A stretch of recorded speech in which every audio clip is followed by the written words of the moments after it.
श्री रामचरितमानस अयोध्या कांड दोहा 10 से आगे प्रसंग 82।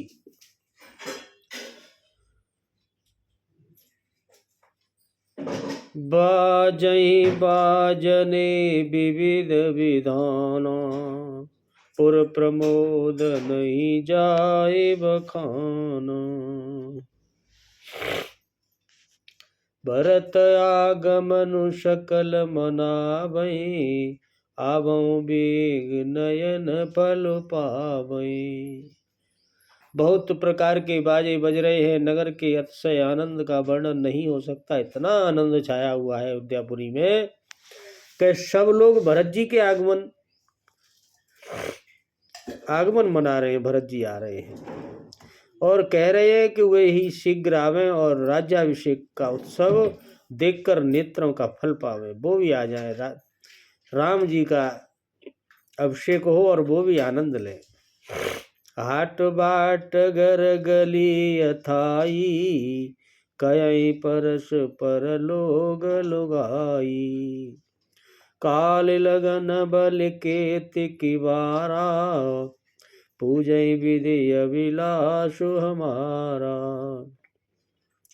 अयोध्यापुरी के बाजार, रास्ते, घर, गली, सभी चबूतरों पर जहाँ तहाँ पुरुष और स्त्री आपस में बस एक ही बात कर रहे हैं और कहते हैं कि कल वह सुबह कितना शुभ होगा, महत्वपूर्ण होगा, जब विधाता हमारी अभिलाषा पूरी करेंगे। ये हमारी अभिलाषा है, हमारी इच्छा थी कि राम राजा बने। कनक सिंहासन सीय समेता, बैठे राम होए चित चेता। सकल कय कब होय काली, बिगन मनावहि देव कुचाली। जब सीताराम जी सहित श्री रामचंद्र जी सुवर्ण के सिंहासन पर विराजेंगे और हमारा मन चीता होगा, यानी मनोकामना पूरी हमारी हो जाएगी। इधर तो यह सब कह कर रहे हैं कि कल होगा, उधर कुचक्री देवता विघ्न मना रहे हैं। आओ सुनना। तिनहि सुहाय न अवध बधावा, चोरहि चंदिन राति न भावा। शारद बोले विनय सुर करही, बारहि बार पायल परही। उधर उन्हें देवताओं को अवध के बधावे नहीं सुहा रहे। देवताओं को तो लग रही है जल्दी भगवान वहां जाएं और उन राक्षसों का वध करें। जैसे चोर जो होता है, चोरी करने जाता है, उसे चांदनी रात अच्छी नहीं लगती है, चांदेरी रात अच्छी लगती है। चांदनी उसे बहुत बुरी लगती है चोर को, बाकी सबको चांदनी रात अच्छी लगती है। ऐसे ही सरस्वती जी को बुलाकर देवता उनसे विनय कर रहे हैं और बार बार उनके पैरों को पकड़कर उनसे गिर जाते हैं। और सरस्वती जी से देवता सभी क्या कहते हैं? विपत्ति हमारे बिलो के बड़े, मात करई सोई जाज रामा। मात करई सोई आज, राम जाए बन राजु तजे। होय सकल सुर काज, मंगल बबुनय मंगल हरि रामा। उमा सहित जेहि जपत पुरारी सिया रामा। और वे देवता कहते हैं, माता सरस्वती, हमारी बड़ी विपत्ति आपको सब दिखाई दे रही है। हम कितने परेशान हैं इन राक्षसों से। आज वही कीजिए जिससे श्री रामचंद्र भगवान प्रभु, उनका जन्म जिसलिए हुआ है, वह राज्य त्याग कर वन को चले जाए, ऐसी वहां व्यवस्था बना दीजिए सरस्वती माँ। देवताओं का यह कार्य सिद्ध कर दीजिए, आपके पैर पड़ते हैं हम। सुन सुर विनय ठाड़ पछताती, भौ सरोज विपिन हिमराती। देख देव पुन कहि निहोरी, मातु तो ही नहीं थोरी अखोरी। देवताओं की विनती सुनकर सरस्वती खड़ी खड़ी पछता रही है कि यह कौन सी आफत पड़ गई मुझ पर। मैं कमल बन के लिए हेमंत ऋतु की रात हो जाऊंगी। उन्हें इस प्रकार पछताते देखकर देवता फिर उनके हाथ जोड़कर विनय करते हैं और कहते हैं लगते हैं माता, इसमें आपका जरा भी दोष नहीं लगेगा। आपको दोष नहीं लगेगा, आप ये करिए। आप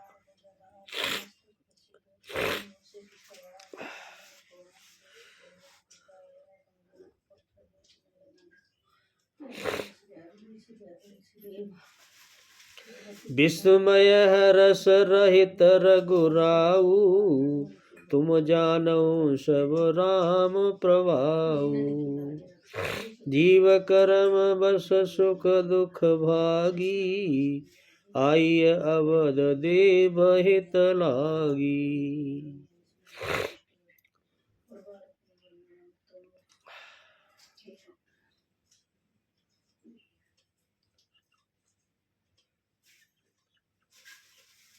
श्री रघुनाथ जी विषाद और हर्ष रहित हैं। उन्हें न खुशी होती है न गम होती है, वो तो स्वयं भगवान है। आप तो श्री राम जी के सब प्रभाव को जानती हैं माता। जीव अपने कर्म बस ही सुख और दुख का भागी होता है। कर्म के कारण उसे सुख लगता है, कभी दुख लगता है। जो भगवान है उनको न सुख लगता है न दुख लगता है, वो तो वो केवल कर्म करते हैं। अतः देवताओं के हित के लिए आप अयोध्या जाइए। माँ सरस्वती जी से बारंबार विनय करते हैं देवता। बार बार गए चरण सकोची, चली विचार विविध मति पोची। ऊंच निवास नीच कर तूती, देख न सके पराय विभूति। और बार बार चरण पकड़कर देवताओं ने जब सरस्वती माँ को संकोच में डाल दिया, कब क्या करूं मैं, करना ही पड़ेगा। तब वह यह विचार कर वहां से चलती है कि देवताओं की बुद्धि तो ओछी है और इनका निवास कितना ऊंचा है, देवताओं का स्थान कितना ऊंचा है कि ये देवता है, और इनकी बुद्धि कितनी ओछी है कि किसी का बुरा करने के लिए भेज रहे हैं मुझे। इनकी करनी बड़ी नीच है, ये दूसरे का सुख देख नहीं सकते, बड़े दुष्ट हैं ये देवता। दूसरा कोई सुखी दिखे सोई कोई न कोई अड़ंगा डाल देते हैं।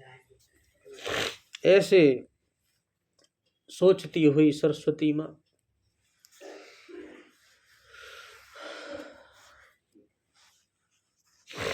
आगिल काज विचार बहोरी, करे है चाह कुशल कवि मोरी। हर्ष हृदय दशरथ पुराई, जनुग्रह दशा दुसह दुखदाई। परंतु आगे का काम का विचार करके श्री राम जी के बन जाने से राक्षसों का वध होगा, ये तो सरस्वती माँ भी जानती थी कि वो बन जाएंगे तो राक्षसों का वध हो जाएगा। ये दुष्ट लोग हैं, जिससे सारा जगत बड़ा सुखी हो जाएगा। और चतुर जो कवि है श्री राम जी के वनवास के चरित्र का वर्णन करने के लिए मेरी चाह यानी कामना करेंगे कि सरस्वती जी आओ अब इनका वर्णन करते हैं। ऐसा विचार कर सरस्वती हृदय में बड़ी खुश होकर दशरथ जी की पूरी अयोध्या में आई। मानो दुख और सुख देने वाला कोई ग्रह दशा आई हो। ग्रह बन के उस अयोध्या में उस समय आ गई। वहां तो आनंद का माहौल था। नाम मंथरा मंदमते, चेरी के कई के रे रामा, चेरी के कई के। अजस पेटारी ताहे करे, गई गिरामत फेर मंगल भवनय। अमंगल हरि रामा, उमा सहित जेहि जपत पुरारी सिया रामा। मंथरा नाम की एक केकई की एक मंदबुद्धि दासी थी। उससे अपयश की पिटारी बनाकर सरस्वती माँ ने उसकी बुद्धि को फेर डाला और उसे फेर कर उसकी बुद्धि को वो चली गई। और तो पूरी अयोध्या में कोई ऐसा नहीं था कि जो ऐसी स्थिति का व्यक्ति हो जिस पर सरस्वती जी कुछ गलत करवा दें। सब प्रभु के प्रभाव में थे, लेकिन यही एक दासी ऐसी उनको दिखी कि जी कपट बुद्धि की है, तो उसी को उनने अपना निशाना बना लिया सरस्वती जी ने। दीख मंतरा नगर बनावा, मंजुल मंगल बाज बधावा। पूछे लोगन काहू छाऊ, राम तिलक सुनि भाव रदाहू। मंथरा ने देखा कि ये नगर अयोध्यापुरी इतना क्यों सजा रहा है, इतना सुंदर क्यों हो रहा है, या मंगल मंगल बधावे बज रहे। अपने लोगों से पूछा कि ये कैसा उत्सव क्यों हो रहा है भाई ये सब। तो उनने किसी ने कहा कि श्री रामचंद्र जी का अब राज तिलक होगा, वो राजा बनेंगे। और इस बात को सुनते ही उसका हृदय जल उठा, क्योंकि सरस्वती जी तो बैठ अपना काम कर गई। उसे बड़ा बुरा लगा कि ऐसे कैसे हो जाएगा। उसका हृदय जलने लगा। करें विचार कुबुद्धि कुजाति, होय काज कवन विधि राती। देख लागे मद कुटिल किराती, जिम गम तकई ले के भांति। वह दुर्बुद्धि नीच जात वाली दासी विचार करने लगी कि किस प्रकार से यह काम रात ही रात में बिगड़ जाए, ऐसा क्या कर सकूं मैं। ऐसे जो दुष्ट बुद्धि के लोग होते वे दूसरे की खुशी से बड़े दुखी हो जाते हैं। कभी भी अपना कोई खुशी का काम होने से पहले किसी दुष्ट को नहीं बताना चाहिए, वो उसे बिगाड़ने में लग जाते हैं। रातों रात कैसे बिगड़े, जैसे कोई कुटिल भीलनी शहद का छत्ता लगा देख कर घात लगाती है कि यह शहद तो मैं खाऊंगी, इसे किस तरह से उखाड़ लूं, कैसे शहद मिलेगा। ऐसे ही भरत मात पई गई बिलखानी, कान मन हस कांस रानी। उतर दे न ले सासू, नारी चरित कर डारे आंसू। नारी का चरित्र है। वह उदास होकर भरत जी की माता केकई के पास गई मंथरा, और रानी केकई ने हंसकर कहा, तू उदास क्यों है इतने खुशी के माहौल में। तो मंथरा कुछ उत्तर नहीं देती है, केवल लंबी लंबी सांस लेती है, घबरा सी रही है और त्रिया चरित्र करके आंसू ढरका रही है, रो रही है। बस आंसू ढरका रही है, बोल नहीं रही है और लंबी लंबी सांस ले रही है। तो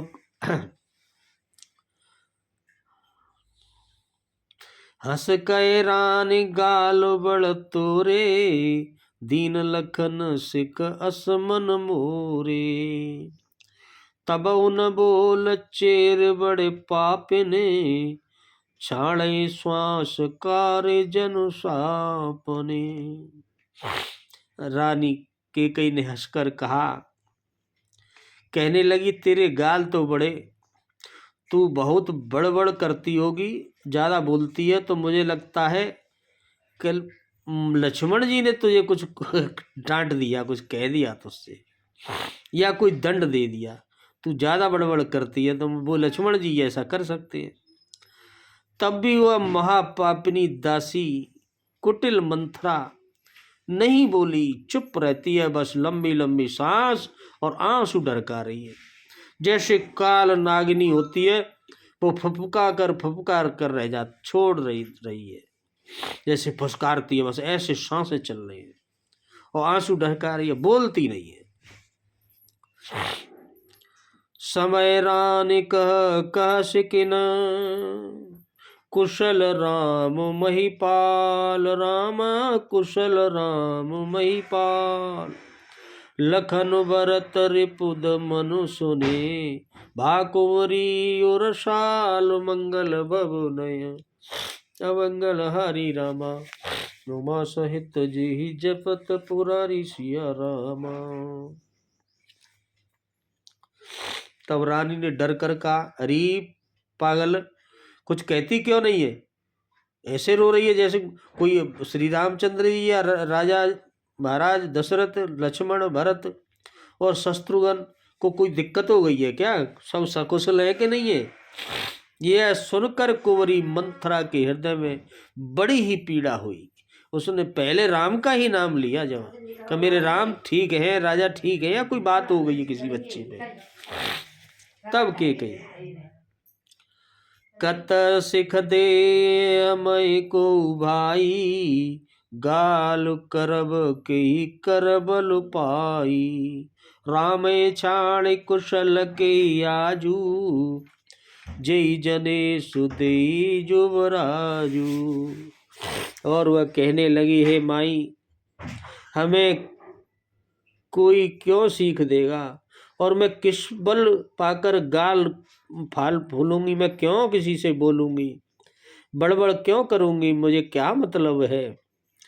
रामचंद्र को छोड़कर आज और किसी की कुशल है क्या इस यहाँ? केवल सब राम के लिए, जिन्हें राजा युवराज पद दे रहे हैं, और किसी से कुछ नहीं है मतलब।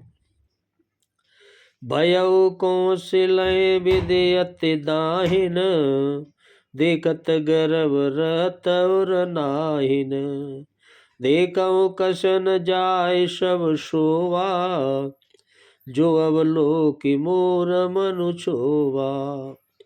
आज कौशल्या को विधाता ने बहुत अनुकूल हो गए, कौशल्या पर बड़े प्रसन्न विधाता भगवान। यह देखकर उनके हृदय में गर्व समाता नहीं होगा। कौशल्या कड़ी कुछ होगी, बड़ी फूली फूली घूम रही है, और तुम स्वयं जाकर सब शोभा क्यों नहीं देख लेती? तुम जाओ और देख लो कैसी शोभा है, जिसे देखकर मेरे मन में बड़ा क्षोभ हुआ, बड़ा दुख हुआ है।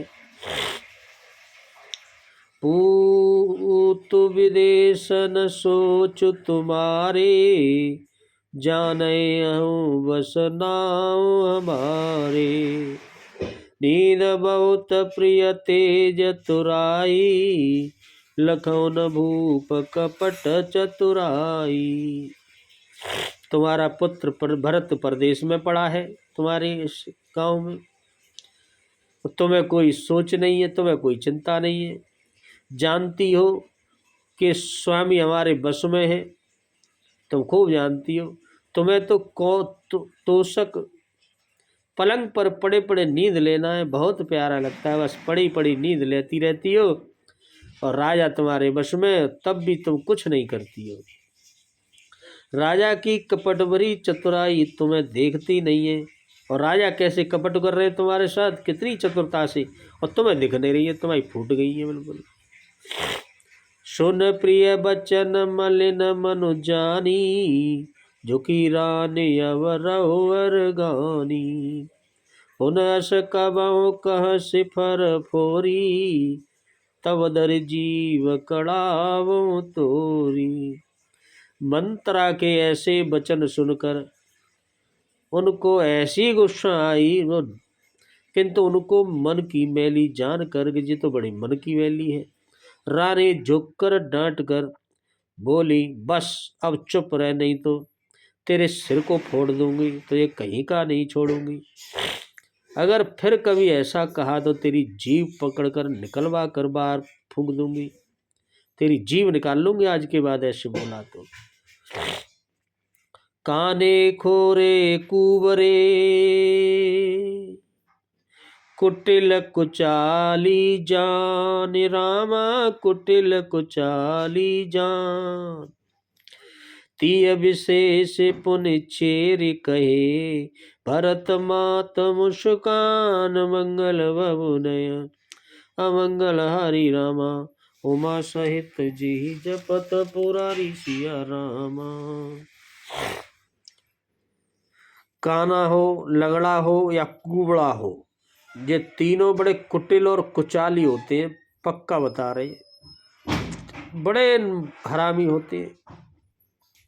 उनमें भी स्त्री हो, अगर कानी हो, लंगड़ी हो या कुबड़ी, और खासकर दासी हो। इतना कहकर भरत की माता कैकेयी मुस्कुरा देती हैं कि बड़ी कुचिल कुचाली होती हैं, इन पर क्या सुने इनकी। बोलो सियावर रामचंद्र की जय, पवन सुत हनुमान की जय। जय जय सिया राम।